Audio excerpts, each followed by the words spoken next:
Hello everyone, welcome back to my YouTube channel. আজও আমি office থেকে ফিরে এসে আমার নিজের যা যা কাজ আছে সেগুলোই করে নিচ্ছিলাম। তারপরে চলে গেছিলাম একটু ঘর ঝাড় দিতে।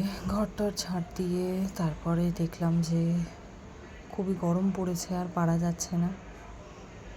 তারপর সোজা গেলাম হচ্ছে রান্নাঘরে। রান্নাঘরটার অবস্থা দেখে তো আমার নিজেকে পুরো পাগল পাগল মনে হচ্ছিল যে এইরকমভাবে রান্নাঘরটা এখন আমাকে পরিষ্কার করতে হবে। তার আগে একটুখানি ঘরে ঝুল হয়েছিল, ঝুল ঝেড়ে নিয়েছিলাম।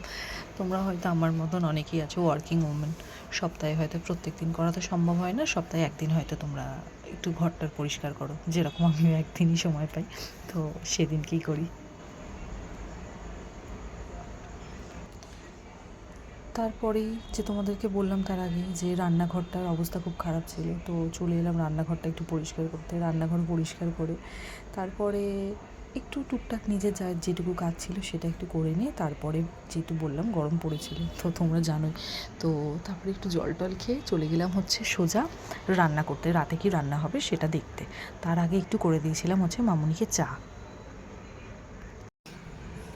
চাটা করে দিয়ে সোজা চলে গেলাম হচ্ছে রাতে রান্না করতে। রাতে হয়েছিল রুটি আর সাথে একটা তরকারি, তো সেই সমস্ত করে নিলাম। আর হচ্ছে রাজার জন্য করেছিলাম ডিম ভাজা। তো ডিম ভাজা করে খাওয়া দাওয়া করলাম। তারপরে আজকের ভ্লগ এইটুকুই, আবার দেখা হবে।